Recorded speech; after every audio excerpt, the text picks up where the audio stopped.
I was asked to kind of give you an overview of our stormwater program, because when it rains, it rains on everything, and when that washes off our land, it causes all the pollutants that are accumulated on its surfaces to wash off. So like Jennifer was saying, I'm a supervisor in our Northeast Regional Office. We used to be the Northeast District Office. Maybe some of you have heard that term before, but we're currently going through reorganization within the agency where we're really trying to centralize things through our central office. And so each of our district offices now are regional offices. So if you hear that term and you knew us before, that's the difference. So anyways, I will focus tonight's talk on our stormwater program and hopefully not keep you here too late tonight. So people often first ask, well, stormwater, it's been raining forever. Why do we care? I mean, people do care about flooding and issues like that, but why do we care about the quality of the runoff from our land? We never had to think about this before. Well, the truth of the matter is, just by us being human and us doing our human activities or engaging in our businesses, we do create pollution. There are things that are exposed outside when it rains, and when that rainfall falls on it, it'll enter our storm sewer systems, and our storm sewer systems go directly to lakes and rivers. And so any of those pollutants that were on the surface get washed into those water bodies, and so that's why we have this program. So the main pollutants of concern that we have in stormwater are really what you see up on the site. And people will think about the pollutants that are pretty typical, like sediment. Think about the road-ridden debris that you see as you walk down the street. People over-fertilize their lawns, and those extra nutrients wash into our water bodies, causing algae blooms, eutrophication, and that sucks up the oxygen out of the water. It's bad for the fish that are in that water. Fecal coliform, oil and grease, illicit or unpermitted discharges, and heavy metals. Those are all things that are exposed. In addition, when we develop the land, we actually expose a lot of soil.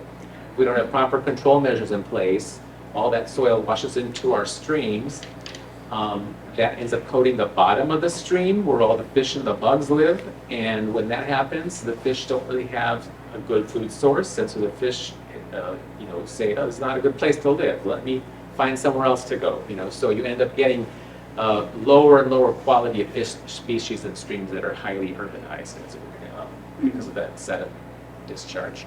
Sorry to ask a question so early. Yeah. What do you mean, going back to the first slide, heavy metals?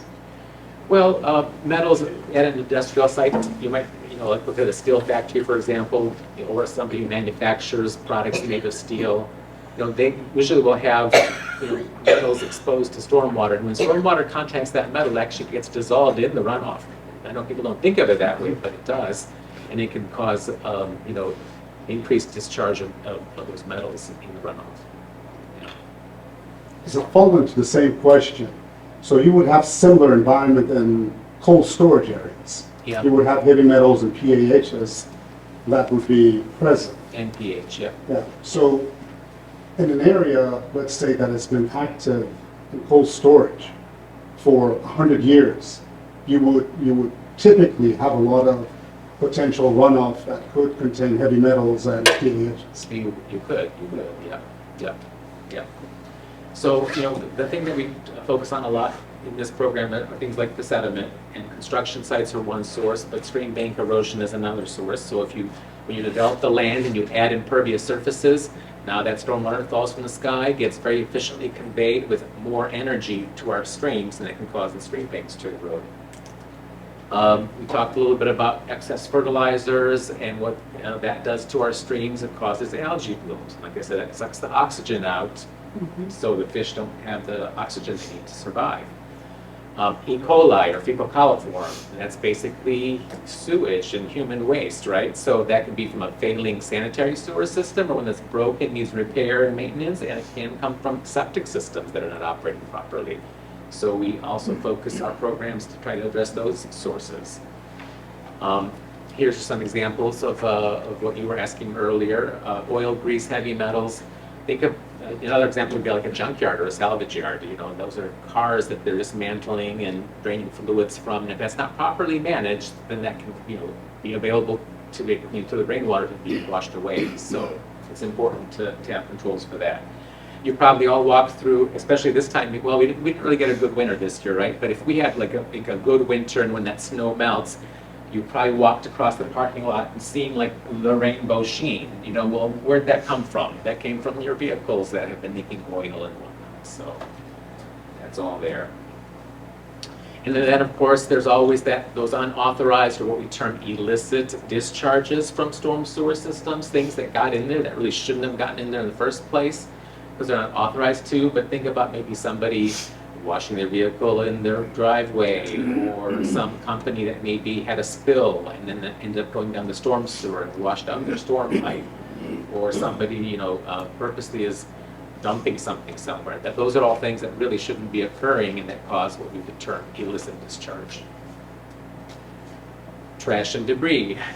There's an extreme example of somebody's very junky yard, but just think in general, if you walk down the street, especially, in the fall or in the, after the snow melts, past winter, you'll see an accumulation of trash and debris on the storm grates. Well, that's what happens. So that, that would wash into the storm sewers.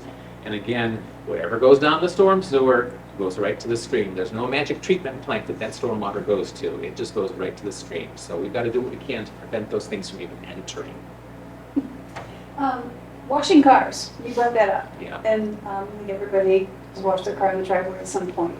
Is there a soap that is safer to use than like Dawn versus? Not really, no. Okay. There really is not a safer soap. We try to encourage, it's not really prohibited under our rules and regulations to wash residential cars. We would look differently upon a commercial, establishment like that, or like the vehicle washing at an industry that's looked at, as you're generating wastewater that cannot go down the storm sewers. But for residential car washing, what we say, take it to a commercial car wash. They're designed to go to the sanitary sewer. That's better. If you don't want to do that, you want to wash your own car, that's fine. Maybe there's a grassy area that you can do it in, or where the water would drain to, so it would not really get into the storm sewer system. That would be better. So the car washers are responsible for the water that they're Yeah, washing they're all cars. designed to drain to the sanitary sewer system, and then that does get treated to through your wastewater treatment plant.